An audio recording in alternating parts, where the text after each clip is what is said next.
Yes.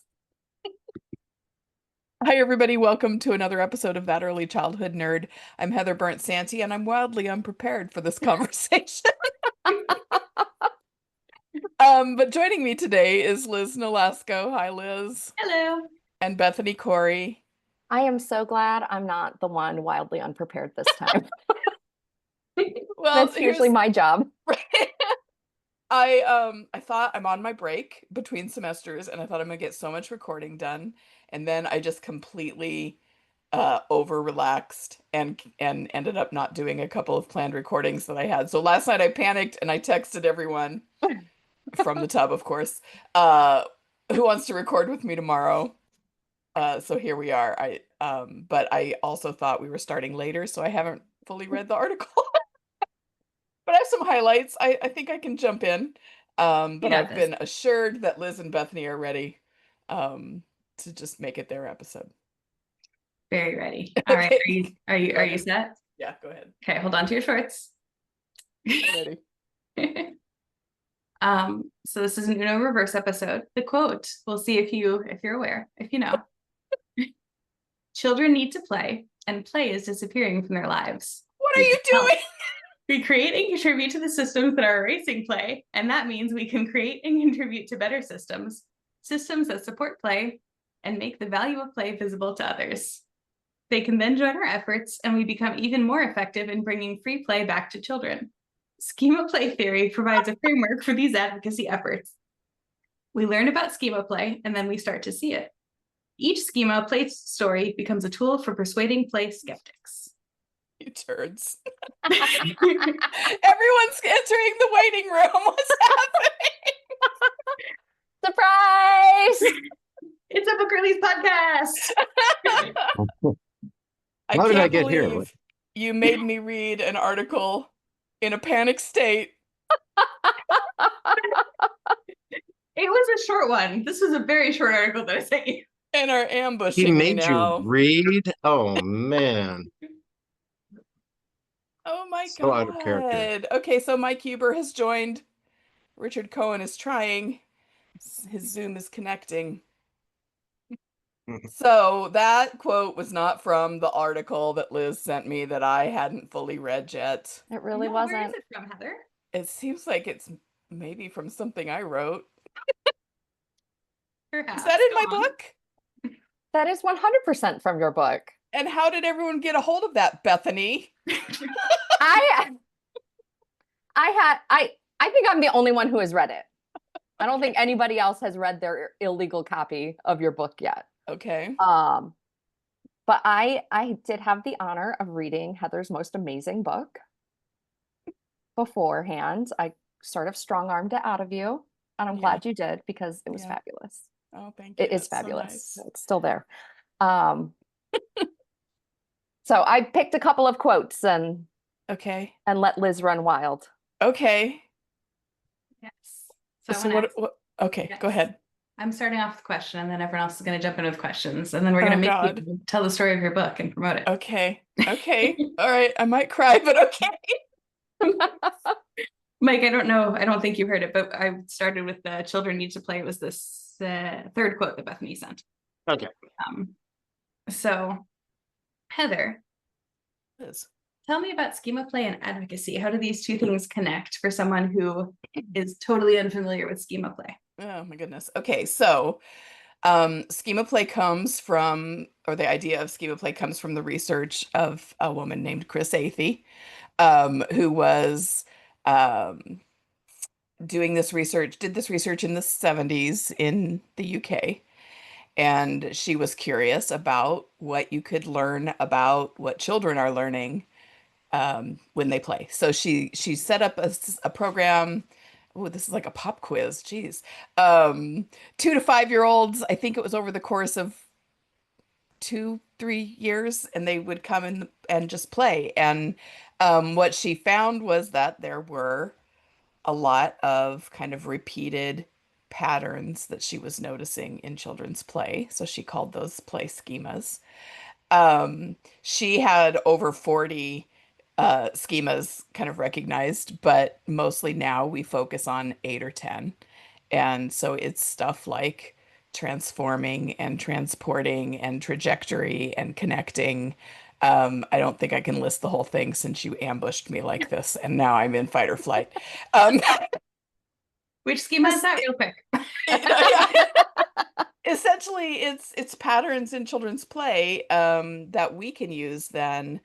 Um, I think it's a really, for me, it was a really fun way to look at stuff that seemed meaningless or seemed weird, like kids just stuffing stuff in their pockets and walking around that way, or throwing things through the air for no apparent reason. It gave me a different lens to look at what was happening with children and then to talk to other people about what was happening in the play. And that's where the advocacy piece came into my thinking and my noticing. When you're in a classroom and you're looking at like a bunch of kids who are not playing, right? You've got kids in centers doing their things. Yeah. And then you see the kid who's like wandering and just stuffing all the little people in their pockets on the Hot Wheels, those sort of things. So it's changed your view of the non-play. Yeah, I mean, I think I hear people talk about functional play. And a lot of what we see being called non-functional is really schema play that we just haven't been. It's really weird because Canada, I almost said Canada, and the UK and Australia have been using schema play theory since the 70s, right? And in the United States, it's starting to be known more. But when I first started doing this was my master's thesis topic in 2019. It was really hard to find anything from the States about schema play. So I think it's still pretty new. But when we talk about functional play or play with a purpose, schema play can help us shift it to looking at the child's function and the child's purpose and not just what we think is important. And it Yeah, I seems think- like, sorry, so Liz, you're going to have to finish this thought, but on a matriarchy episode, so when we're recording this, it was, I think, 2 weeks ago. But you had chosen someone who differentiated play and exploration. And I think Mm. in a lot of ways, now I'm rethinking, schema. A lot of what I think of as schema play might be termed exploration in that Mhm. person's definition. Right, understanding objects prior to playing with them. Play is interacting with those objects. I feel like it's both, right? Like, I guess the first one Yeah. is transformation, right? A child is sitting there and smashing flour or cornstarch and water together, right? And they're transforming it into solid and then to liquid, and then it's a solid and then it's liquid. They're acting on it, right? But they're also exploring its properties. Right. So Yeah, that's true. So it's schema exploration and schema play. right. Both exist. I heard there's a sequel coming. Is that maybe To rewrite it because I use the two words interchangeably. You can always do another draft. I mean, Sure. Oh my God. Speaking of submitting another draft, when exactly should people be pre-ordering said book? Their legal copies that they obtain? Yeah, so we're Of course, recording whatever this in that May still. I'm told that pre-order will be available in June, which is probably when this will be coming out, and actual availability October or November. And what website would one go to pre-order such books?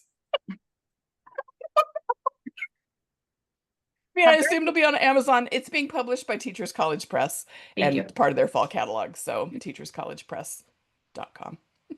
and Amazon typically releases the book later than the publisher. There's usually Yeah. like a few weeks. So if you want the copy right away, Sure, Teachers Teachers College College Press would be Press. the one. There you go. But if you're ordering internationally, that's where it gets tricky sometimes, I've Oh my discovered. So, gosh. Oh yeah. Didn't even think about that. Thanks, Mike. but you can still order it. That's the Mhm, thing. mhm, I'm just trying to say, don't let that dissuade you. Okay, but no. If their website says they can't, you can still order it. Usually, you have to contact them for who the distributor is in that country, or Amazon figures that out for you. They make Mm. buying as easy as possible. So make that what you will. The trajectory of your money Thank to Jeff Bezos. Right. There we go. Lord. Oh my God. What I liked about the book is all of my schema knowledge mostly is just from conversations with you, Heather. Mm. It's just not been something that has like that I've dug into myself. And so I really enjoyed how you set the book up. So you set it up Oh. so that you're diving into each schema. I don't know Yeah. even how to talk about it. Just say schema. Just okay, each schema. And like you break down every bit to make it as obvious as possible. And like and what I liked about it is that, you know, like I've read some articles about schema and this and that, and it's just like never like made the cross from I've read it and it's in my brain, and then I can look to the kids in my care and see the schema happening, even though that I know it's happening, Yeah. you know, like, and so I liked how accessible it was just to have all of those amazing. Yay, Richard's here. Yay. Hi, Richard. Hi.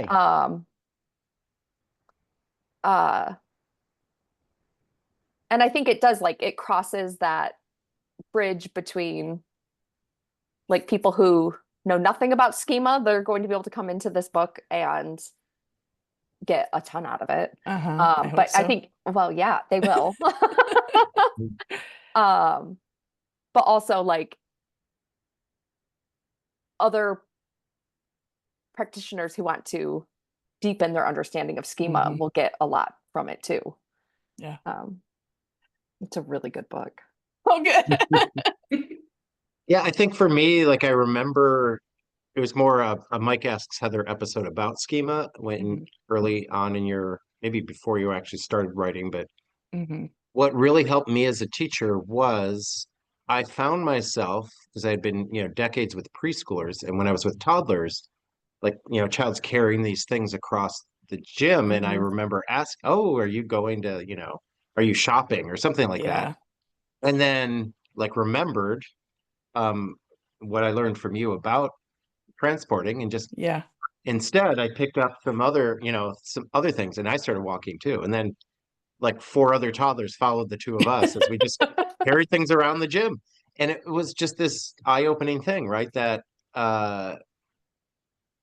you know, there's probably people who do it just because they're imitating the children or kind of, you know, seeing what they're doing and not realizing there's, you know, somebody has, you know, named these patterns of play. But for me, it was like, oh, it tells me how to interact. And that's, yeah, what I appreciate about the structure of the book. Mm. Um, and Bethany is right. I didn't actually start reading it yet, but I did skim through it. And I've seen you speak like Yeah. with a similar framework. So Yeah. that's what I appreciate about it is like, oh, for a practitioner, here's a thing I can do now because I'm understanding this. Mhm. And it gives, not that we need to give legitimacy to children's play because what they're doing is legitimate and Mhm. worthy of doing. But you know, at the beginning when you talk about the I can't remember the phrase you used, but the people, the different crowds of crowds. people Yeah. who will view schema or view children's play in different ways, and view children's play in different ways, and maybe give it a different worth value. Mhm. But that if we look at it through a schema lens, we're seeing the value of, you know, the other day, one of my little girls, she is out of the blue, never done this before. She collected every bucket and bin and just filled it with all of the toys and made a little dragon horde in the corner of the room. And I've got 2 babies right now. So there was literally just like baby gear everywhere, like a stroller, a high chair. Like it's just a nightmare in my house right now. And she just brought everything, like she pushed the stroller over to sort of block off one. And I was just like, go for it. Like, I don't know why you need to do this right now, but like, that's what you're doing. And Yeah. everybody, like the kids would come and bring her like offerings to add to her collection. Yeah. And somebody else could walk in and just be like, why is she dumping everything into this, the diaper box that she found? Like, she's just making a mess. But it was very important Yeah. to her to get it all. Yeah. Well, I think if we lived in a dream world, our ideal world, we would just say, yeah, children deserve to play, right? Let's Yes. let them play. Yes. But the reality is that there are people whose minds need to be changed. And to be able to do that, we have to understand what they value. And that's where the crowds kind of came in. And um, uh, actually, it was when I presented about schema at IPA USA's conference, 2022, maybe. Yeah. And thought I had it planned out. And then, like, again, I was in the tub in my hotel the night before I was supposed to present, and suddenly thought, no, I need something catchier. And that's when I kind of made up the crowds. And so when what that means is, or what we're talking about is kind of defining the different audiences and what their value was. So we have like the neuroscience crowd who are motivated by brain research and the idea that this is such a good time or an important time for brain development, or the parent crowd, the parents who want to know what you're teaching my child, or the playing teacher crowd. So then through the book, I try to connect. Anytime I tell a schema story, I also connect. I think this is the value this holds for someone in the neuroscience crowd, or I think this is the value it holds for persuading a parent who doesn't quite know. They know they want their child to learn, but they don't quite know what that means or looks like. And um, I actually wasn't going to use the crowd language in the book because I felt like, I don't know, I don't know. Mike convinced me I should, though, so it's in there. It's a You're good welcome, narrative Beth. tool. I don't know what's happening What now. I miss. I Nothing. stepped away and then everybody just got quiet when I came Mm. back. We were talking about you. Yeah. Oh, probably. I think it's so interesting too, the way you talk about you do a really nice job in Bethany was right. I also have not finished it yet. Sorry. But the way you talk about children's play, and you can connect it to this clear learning trajectory, learning and development, without making it about this is the learning we're doing to the children, or even this is how we adults can change to see it. And it's not like this is how you make a child engage in all of these schema, because these schema all must be passed through like checkpoints to cognitive development. Yeah. Well, because that's what we do with all theories, right? We turn it into something that we can plan for and be in charge of. And I think that's the opposite of play then. So I tried to just tell stories that were absolutely child driven. It was their idea, and I can support it, and I can be curious about it, and I can assign authentic learning value to it, but ultimately it was all the child's decision. Um, uh, and I don't know, that was really fun to do, to be able to just have the child be the star of each story. Yeah, and the Feels like very there was idea of something more I was going to schema, say there. Oh, go ahead. I was just kind of the very idea of schema is that it's not just a ladder of first this, then this, then this, Yeah. then this. The whole idea of schema is that there's all these different things happening that slowly that a person kind of then their brain kind of organizes in a way that they make sense of it. But there's some things that don't quite fit that, and there's some things Hmm. that do, and there's, and that's kind of the whatever, the why we use a term like schema rather than, this like we're at this stage, this stage of development. Now we're at this stage, and now we're at Yeah. this stage. It's Yeah. no, all these things are happening all at the same time, and Hmm. it leads to an understanding or an expectation or Yeah. And So I it's just funny that we still like, people are going to want to just turn it I into a do still checkbook. get asked when I present on schema play, how do I get children to the next schema? Or what about a child who doesn't ever do that schema? Um, and uh, so it is, I mean, it's a good opportunity to say we just need to really shift our thinking. It's not linear, it's not pre-planned, it's play. And it's we do the shifting within ourselves to notice it more or think about it more or wonder about it more or to add things to the environment based on what we've seen. And then we can use that to talk to other people who maybe aren't quite fully on board with play or are worried about it. But I think in the Mike Asks Heather episode, I think Mike, you asked me a lot about schema seeming to be only cognitive focused. And I really had that in mind when I was writing too, because most of the stuff I've read about schema play theory also is just kind of focused on cognitive. So that's why each play story also has a discussion of the social and the emotional um, contributions that might be happening as the child plays in that way. And it did, you had to kind of stretch the existing work about schema play. In your writing process, was there one that stood out as like, oh, this is actually really hard to make to like a parent friendly, like non-ECE facing audience, like translate into what parents value or whatever, one of your crowd's values? Probably. How do you not remember every moment of writing this book, I Heather? Come don't. on. No, I don't. I mean, definitely there were definitely times, and I probably texted at least one of you at these times where I was like, am I stretching this too far? So I think there's a story about two little 2-year or toddlers playing with Play-Doh, and the teacher has all the cookie cutters and rolling pins out, but the two one girl is just like sticking popsicle sticks into the Play-Doh, and another one is just pulling it into smaller pieces and then smashing it all up and then pulling it again.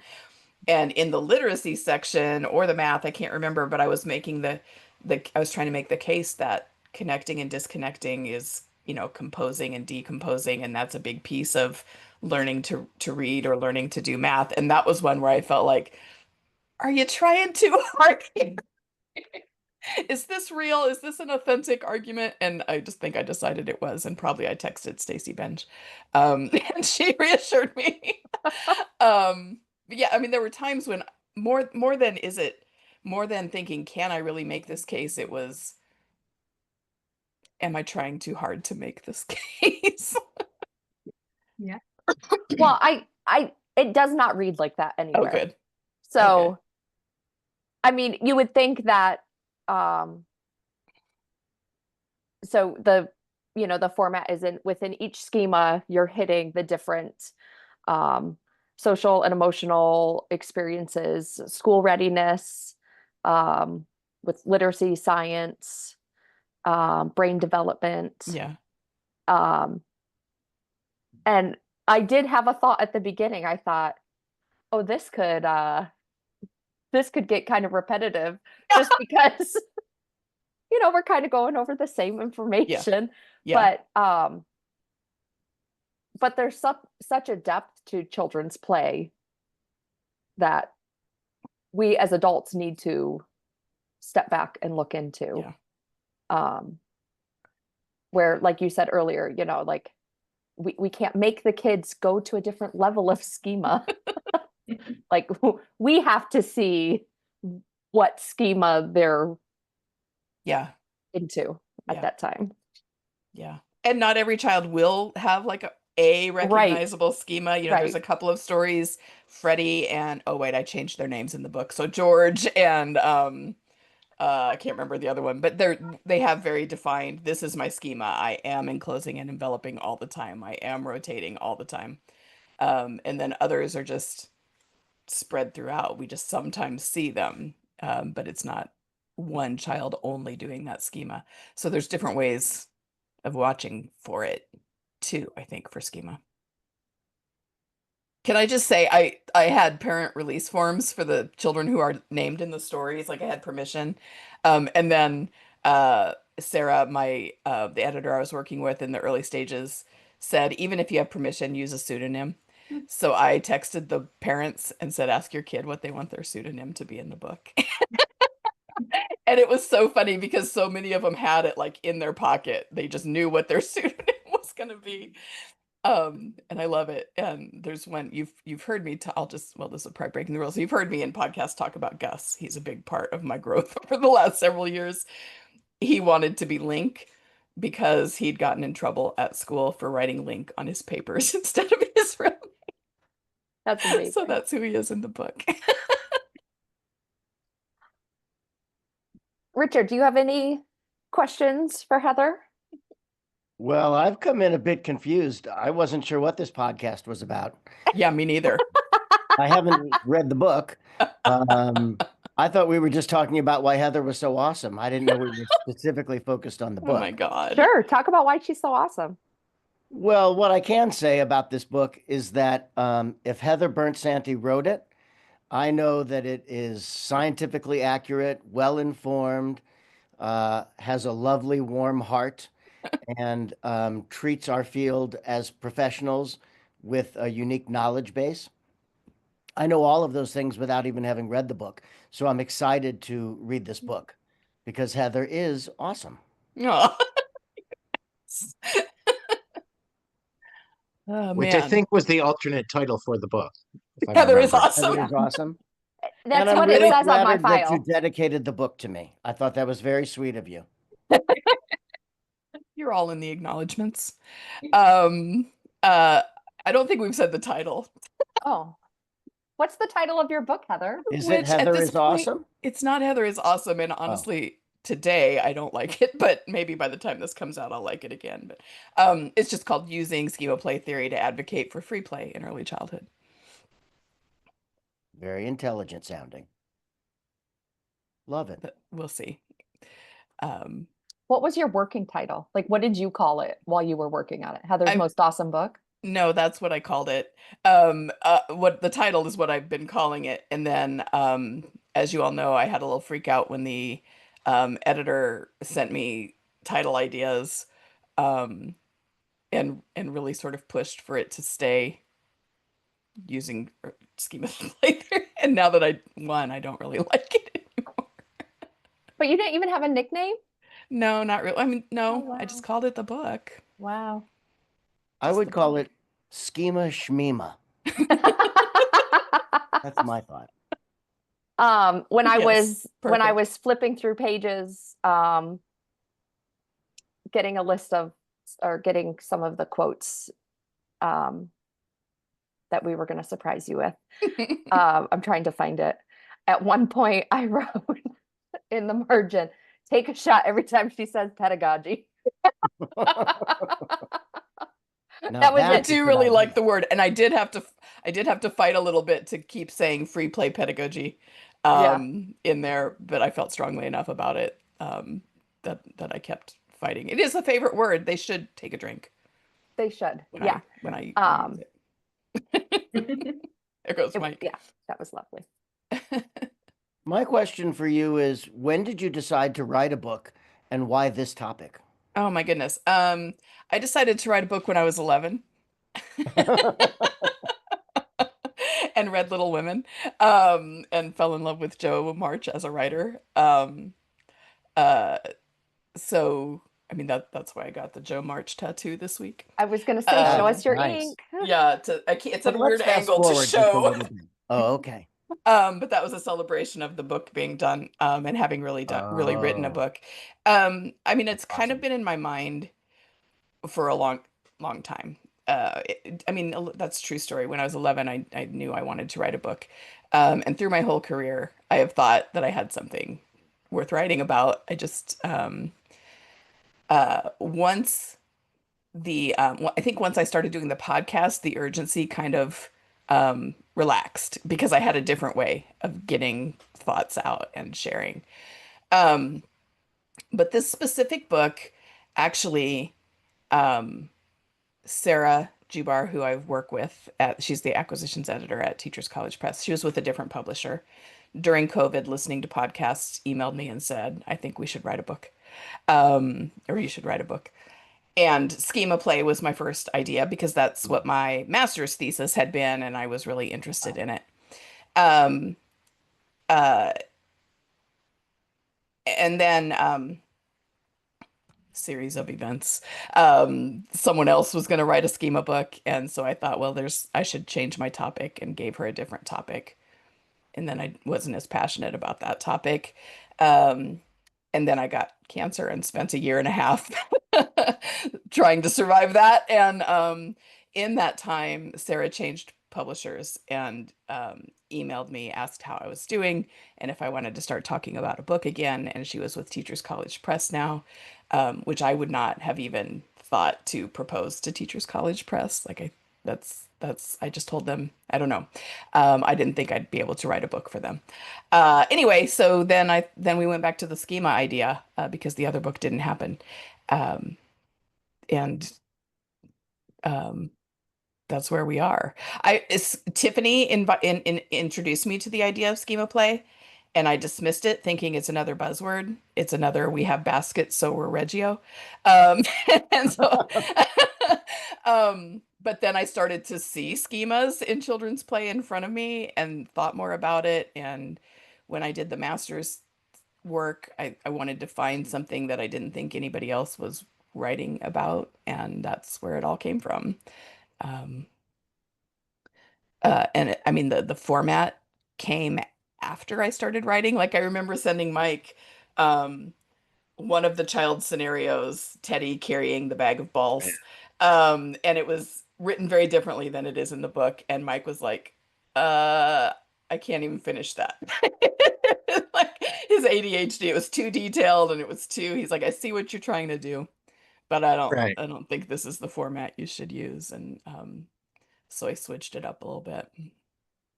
Yeah, I'm glad I'm your test subject. Okay, so Yeah. someone who has trouble reading, let's Yeah. give him Yeah. the Hey, Mike, you're an idiot. What do you think? exactly. See, yeah. No. So when it becomes a movie, who's going to play you? Oh. Um, I don't know. I don't know current actors. I stumped you. I don't know who's gonna play me. Okay. Anna Kendrick, so I can meet her. Ooh. That works. Yeah. Yeah. She I can seems see it. intelligent. Yeah. Love I'm to gonna cast vote for all of Catherine you. O'Hara. I feel like she could pull off a Heather. Oh Catherine man. O'Hara. Oh, sure. Yeah. Yeah. Yeah. Closer to my age for sure than Anna is. I wasn't thinking Pamela that. It Anderson. could be a young Heather. Yeah. I'd take Catherine O'Hara. Yeah. So what's the plan for the book? Do we know what the release plan is? Yeah, you were still trying to, your Zoom was still trying to connect I'm when we so talked sorry. about that. Yeah, but it should be pre-order in June and Okay. then available in October or November, Okay. which feels so far away. Yes. But then also I've been talking about the process for 3 years, so it just feels like a really long process. I know everyone listening is like, yeah, you have been talking about this You're for in the a home long stretch. time. We know you're excited. Yeah, and you should be. And it is that thing. I feel like it's when you finally like, oh my God, it's never happening, and Yeah. you finally start thinking about other things, and it's like then that's when you get an email like, oh, it's in the warehouse or whatever. Yeah. I hope so. Do you have a Or they favorite forget to schema tell you memory and from when just you were a kid? What? Curious about your schema history when you were a kid, when you were writing this, where you're like, oh yeah, I Oh, completed this. I mean, I definitely was doing transforming with a lot of pretend play, and a lot of transporting with just but also I did a lot of so when I was a kid, I did a lot of pretending. I did a lot of like potion making and using junk that I found out in the outbuildings on the farm that I, lived in at my grandma's house or whatever, which falls into transforming too. As a grown up, I buy too many bags, so I'm probably transporting now more than transforming. so Although I thinking also about pretend a lot just to too. bring Barbie back into it, and Yeah. I know you played with Barbies. Did you transform Barbies? Were you one of the, I did. yes, I the did. weird Barbie? You created the weird Barbie? We all had a weird Barbie. If you know, everybody who played with Barbie had a weird Barbie, but I did. I played with Barbies probably till almost 15. But um I remember putting my Barbies in real baby dresses and then using those, remember that from the 70s and 80s, the ponytail holders with the big balls on the end Sure. and that would like kill your knuckles if you spread. I would put that around the waist to make it into like a Victorian dress and pretend Little Women or things like that with my Barbies. I used my I had a Kiss double album that I bought to impress my older brother, and I had the Grease soundtrack, which was a double album, and the Xanadu soundtrack, and I would use those to make the walls of the Barbie house. Um, so yeah, I don't remember playing like I of course, played the way normal people play with Barbies probably too, but I do really remember like making them old-timey with baby doll dresses and um, trying to get the hairnet just like Meg's in the illustrations from Little Women. Um, very Little Women focused, influenced. Do you see a connection between Little Women and early childhood education? That is a funny question, interesting question, because the very first episode of the podcast, Tiffany and I talked about a quote from Little Women. Yeah. Um, which you can't really get anymore. That episode's not really easy to find for some reason. Anyway, I mean, I think I was influenced by the way Marmee interacted with the children and knowing that Louisa May Alcott's dad was a really progressive educator. You can definitely see that. And when you then read Little Men, that's the whole thing. They have a progressive school in their house, Jo and her husband. So definitely influenced by that for sure. Um, but the quote we use, there's in Little Women, Amy has a teacher who's you know, gets mad at her and beats her with a stick. But there's a quote in it about how just because, he knew a lot of stuff doesn't mean that he was ready to be a teacher. That's the quote we used on the very first episode. Everything in my life's influenced by Little Women. Yeah. As it should be. Yeah, yeah. I used to reread it every year around Thanksgiving time, but not as much anymore.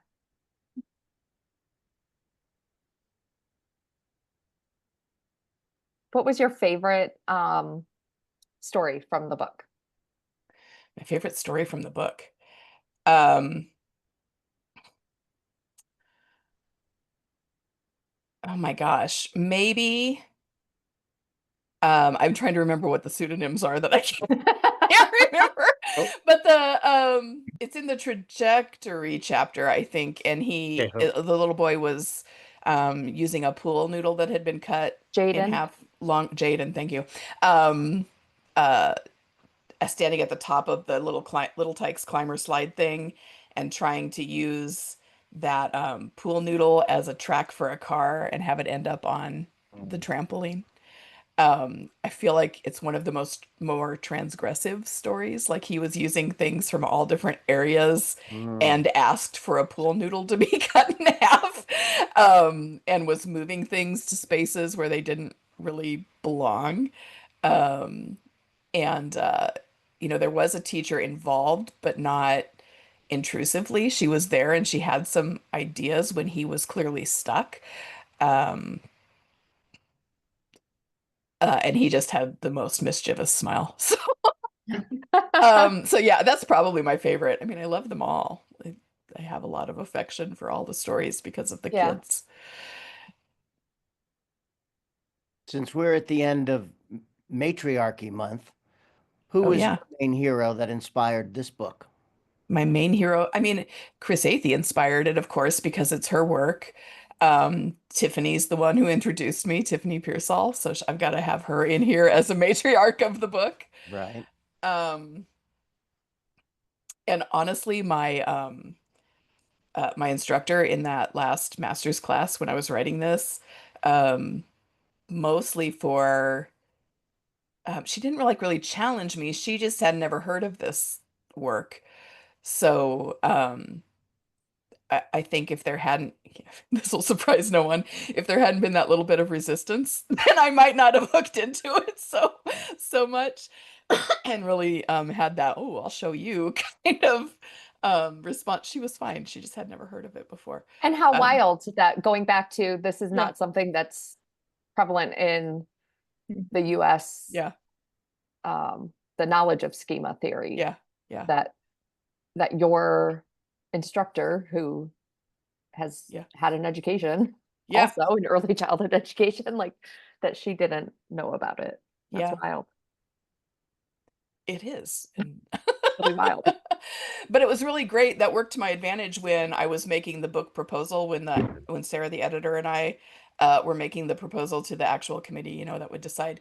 Um, because you have to do a list of books that could be seen as competitors. Mhm. And they're, Mm. Deb Curtis and Nadia Habanetta have a great book about schema, um, with a completely different focus and way of telling the story of schema. Yep. But other than that, there really wasn't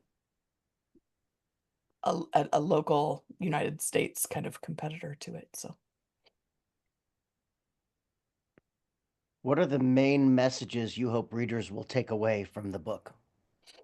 mm, um, that Heather is awesome, Yes. of Yeah, course. that we know. Gotta- that one first. That she's surrounded by really smart people. True. That's you guys. I mean, just that that play is worth thinking deeply about. Not only is it a thing that children deserve, but it's a thing that can really be interesting for grown-ups to notice and think about, and stretch ourselves professionally, Mhm. and then use that to continue to do what's best for children. Yeah, to advocate. Yeah, yeah, yes, to advocate.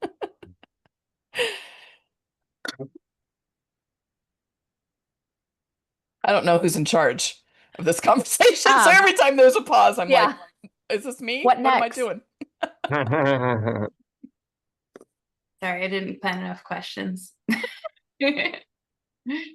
Richard's picking up my slack though. Thank you, Richard. Mhm. You're welcome. Bethany, did you say you had quotes from the book? Yeah, we started with, it was actually the conclusion of your book, Heather. Oh, That's where the oh, quote that's where the was- quote came the from. quote came Yeah. from. Yeah. And So I'll read it. there were times when I was writing, when I was like, oh my God, if I was the reader, I'd be highlighting the shit out of that part. Oh, Mhm. 100%. Yeah. And I remember I was sitting in a coffee shop with my friend Jessica Rigger-Sturm, who was my weekly writing buddy, and remember writing the conclusion and just feeling like, oh, that was good. It was. I mean, it's very empowering after you read all of these wonderful examples of the schema theory. And like, like my head was bursting with like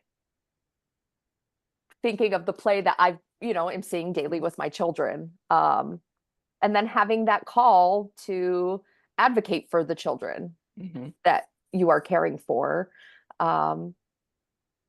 So that, like Lisa Murphy says, when the wolves come knocking, that you have Yeah. this, the last two lines, start collecting your own stories and let them play. And that's just like, that is such a great call to caregivers, Mhm. that our job is to collect this knowledge of what children are doing, Mhm. what they are finding important, and it's our job to write it down and let it be known to other people who don't see that importance. Maybe. Yeah. It is one of the most effective ways of connecting with families that I've tried. If you can tell them this thing that your kid does that's just kind of weird is actually connected to a theory. Right. Yeah. And not just a Right. theory, but a theory that you can have, just learn these 8 verbs and start looking for these 8 verbs. I feel like it's really accessible. But then I get texts like, my friend Anne sending me a picture of a plastic hot dog on a toilet seat and saying, "Okay, so what schema is this?" Right. Well, Or Freddie, who has used clear packing tape to tape cardboard to the bottom of his feet so that he has new shoes, and being like, "Is this enclosing?" Yeah, it is. yeah. Well, I and I I was, actually, oh, sorry. go ahead. Okay.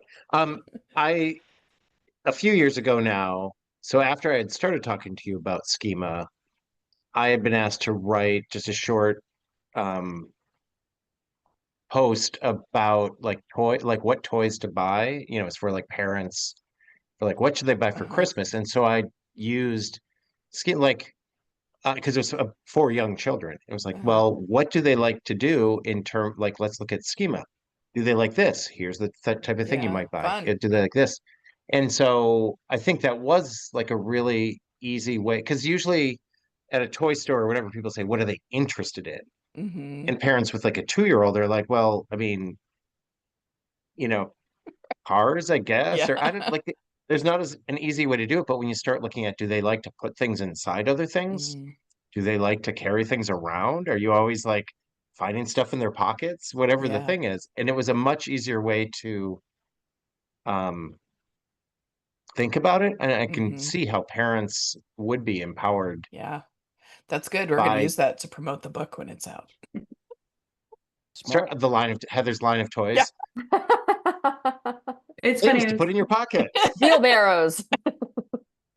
I was thinking about the reverse, right? Like Heather, your book is so good at spelling out what, like translating the play to the schema. And I think as adults, we kind of try to, but with very object focused results, like Mike was saying, right? Like I was thinking Uh, about connecting schema and how I don't think I've ever been in a room with 2-year-olds for any period of time where they don't line up all the chairs, right?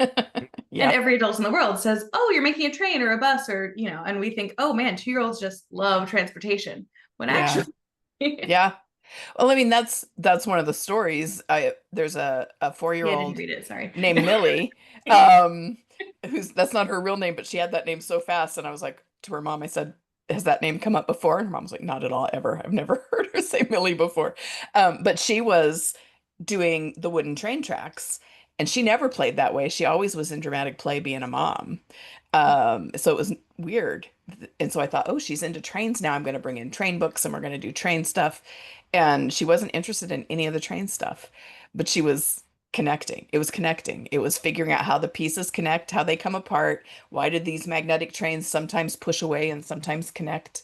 And I wouldn't, without the schema vocabulary framework, whatever, without the without the schema play schema in my head, I wouldn't have been able to make that connection. I would have just thought, well, then why isn't she playing with trains? I specifically bought new trains for her because she was into trains, and I bought new train books.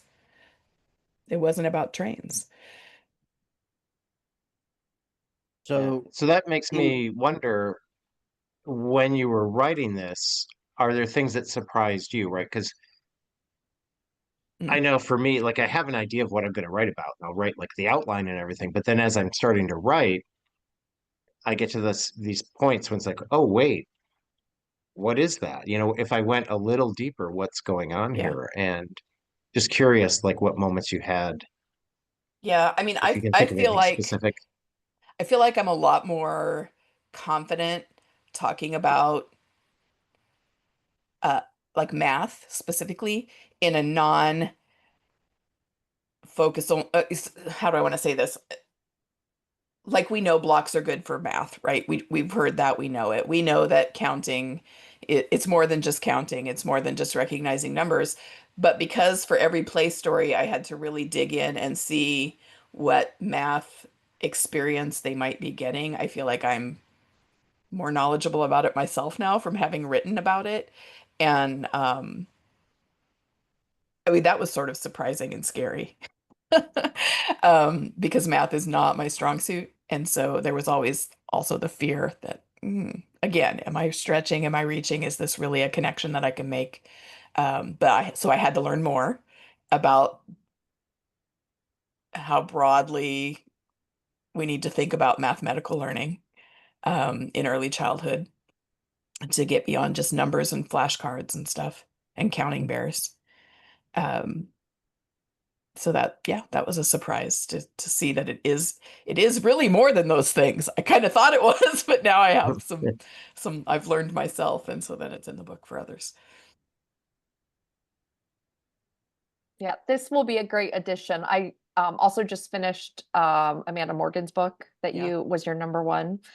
And I feel like between the two books, as I was reading them, I was like, play-based programs need to talk more about being research-based. Mm-hmm. Right. Mhm. Just all of because both of you put in so much, reference so much of the research out there Yeah. that supports free play pedagogy. And Yeah. Right. and Play it's is evidence-based, right? Is that like, Right. So I guess maybe yeah, that's another thing I hope that can come from this, is that it contributes to that evidence base. So when yeah. people say, well, your curriculum has to be evidence based or research based, we can say, yeah, it is. Nice. It sort of occurred to me that when you were talking about the connecting story earlier, that in some ways it upends or it maybe just provides us a new opportunity to look past gender-based play Mm, yeah. by looking at it through the lens of schema. It kind of takes away that old time lens. Yeah. Yeah. And I think it does give us, I think it does, the idea of schema play, and hopefully the way I've written about it, challenges old ways of thinking. Yeah. Uh, um, Like what? uh, I mean, for one thing, the idea that adults have to be in charge of everything or have planned everything for it to be meaningful. Right. That um, kind of pushing against the academic push down, because we have now a deeper understand, like the math. Like I can plan or provide or support or recognize math learning in a way that I couldn't before. So it'll help me resist that kind of academic push down. But also the idea that we need to focus on one thing, like this is our math time of the morning. So we're just going to do math. Like that's not how children's brains and bodies work. It's all interrelated. it's not how Um, brains work at all, it's not but how yeah. brains work. Yeah. But yeah, this idea that when I think about Millie, she had always been in dramatic play, which is a very girl coded kind of play. And she was, in fact, pretending to be mom when she was in dramatic play.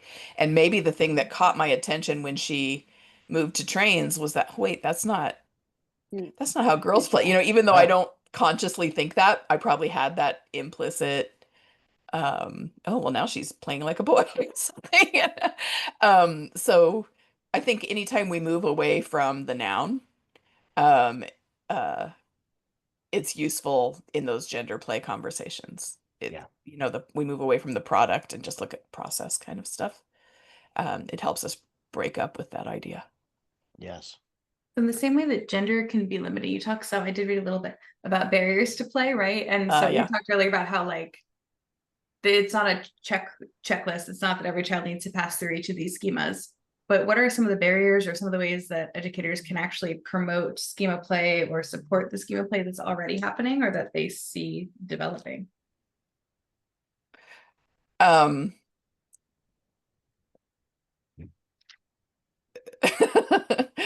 I mean, so the barriers that I talk about in the book kind of led directly to the identification of those crowds. So, it's and now I forgot the second half of your question about Just just supporting, breaking down the breaking barriers. down the Yeah. So like barriers. being able Yeah. to support schema play without introducing it and sitting down in a circle. Okay, today we're connecting, right? Like be Yeah, I mean, I supporting think without. we have to, that's where the advocacy comes in. I mean, that's one of the places the advocacy comes in, because we have to be able to say to other people, because the barriers are the pressures that are coming to us from other people so often, either our director or administrator, or the curriculum they give us, or the parents who say they want something else. or my college instructor who didn't include play at all in any of our college classes. Um, we have to get past all of that stuff. Um, and the way we do that is by becoming knowledgeable ourselves and skilled at either talking about it or having photos with the caption of what they're looking at, or just conversations with the parent at the end of the day. Or we have to be able to answer the why. Why are they playing instead of sitting in circle time? Why are they why did you make your block center bigger than any other area in your room? We have to be able to, when the book area is clearly the most important, we aren't going to be able to have those conversations to defend our practice if we don't feel confident about it. And if we're not confident about defending our practice, we will sometimes take the easy way and not, just go ahead and follow the circle time, or follow the curriculum, or be fearful of resisting. We just have to be curious and put the work in ourselves to have that confidence to push back against the barriers, I guess. It's my rambling answer to that question. Yeah, that's perfect. Thank you. Well, I Oh, love thank that your book will help teachers and caregivers defend their practices. I hope so. I Yeah. like that idea very much. Yeah. Yeah. And I'm excited that your book is coming out before Christmas, because Francis will be in preschool this year and I'll have a gift for his preschool teacher. They're going to hate me. We just added to the Lafayette Ivy Tech campus an elective called Play and Movement in Early Childhood, Nice. which I'm excited about. It's available. I mean, anybody from any campus can take it, but I think I'm the only campus that's teaching it. And I was like, should I use my own book? I don't Yes, know. you should. So I have to get permission, but if I can't use my own, I'm using Amanda Morgan's not just, new book Yeah. that just came out. But I was like, I mean, is it that much different than me just giving them my lecture? Or, Right. it felt weird, but that's what it's here for. Like, I hope people use it in college Yeah. classes. I hope parents use it. I hope everyday classroom teachers look at it. Like, I really try. I think that's my discomfort with the title, is that it feels super academic, which is what I wanted at the time. But now I'm like, is that going to limit who people feel like it can be for? I'll just go in with a Sharpie and Would just you? add Yeah. Yeah. With It's just schema. play. Playing with schema. Yeah. I think it's so useful though to have such an academic title. I think there's so much merit in letting early educators understand how complex Yeah. children's play is. And I think the title really Yeah. signifies that. Yeah. Well, and I also I think that's why I use the word schema, or the phrase schema play theory. Chris Athey, I don't know, ever really claimed it as her theory and used that name, but I do, because I feel like if I can hook the word theory on, that gets us through one barrier of, oh, this is just Heather, this is just play. Right. We've hooked some science onto it, sort of. But that's what that early childhood nerd has done for our community, our It field, has. our profession for so many years now, is give it a sense of validity, scientific validity, and a professional, a very specific professional mindset and set of knowledge, and reminding us all that as much as early childhood is about love and care, it's also a deeply intellectual pursuit. Mm. And the podcast has sent that message for years. So it seems fitting that the book will follow that same message for all of us. That's so nice. And it makes a great gift. And like Bethany said, it'll be out before Christmas. So, Yeah, there we 15 go. copies each, give it to every early educator in There your you life, go. parent. Every And I think copy that- will be autographed. Ooh. Every Every single single copy. copy. I don't know about that, but I might be sending out annotation kits. Yeah, and clear your calendars. We're having a big party in November. Everybody come to Indiana and party with me for my book All release. right. Woo. You should give out highlighters and Post-it notes. I know. I should, yes. A kit. Yeah. Of that early childhood nerd kit Uh-huh. this book. Oh, I Yep. believe me, I'm thinking No, about see, all we put that the together for office Heather supply for her And concerns. what wine to pair with it? Yes. And Wine bubble pairs bath. with what schema? What's the right bathtub? Yeah. Transformation. Mhm. Oh my God. We have a whole new store for you. Oh, Yeah. and temporary tattoos. Yes. For sure. I did have some temporary tattoos made with my logo. Yeah, there it is. Yeah. It Why didn't isn't really that on your body, Liz? they didn't Because I really want to work save for it me. forever. It's the template for my real tattoo after I'm done Oh, all right. breastfeeding. Okay, good answer. Oh my God. Yeah. Well, I'm gonna step in as host again because we've been going for more than an hour. Yeah. Oh my goodness. It feels maybe Well, just an Richard hour. hasn't. I think I got here Right. an hour ago, and Richard got here about, Yeah, I was so 55 worried minutes about ago. you, Richard, because it just kept saying connecting to audio. I and was just connecting sitting to there audio. waiting to be told to come in. You didn't pop up in my. I did let you in. Yeah, Yeah, you were By showing that by you were Liz. in. That's Yeah. really I weird. was waiting for Liz or Bethany to say, "Come in." Oh, so it's Liz and Bethany's So I was just fault. sitting there. Yeah. Oh my God. Oh Well, well. this was really sweet, you guys, and really funny and embarrassing and weird. Good. That's what we Hip, wanted hip, it All to the things that hooray, I Mission the schema accomplished. go play. to you Last time for. I'll lie to you, Scout's honor. Yeah, okay. be. Maybe. But I really appreciate it. You guys are the best. And I couldn't have. I don't know that I would have gotten through the process without being able to message and text and have you say nice things to me. I've got a list over here, a big flip chart page, because of course I do, with where I wrote down nice things you all said when I was discouraged during the book writing process Aw. here next to my desk that I used to help me keep going. So I love you guys. And thanks everybody for listening to this really weird episode. Early childhood nerd. Buy Heather's book. It's great. Yes, buy it. Oh, it won't stop recording.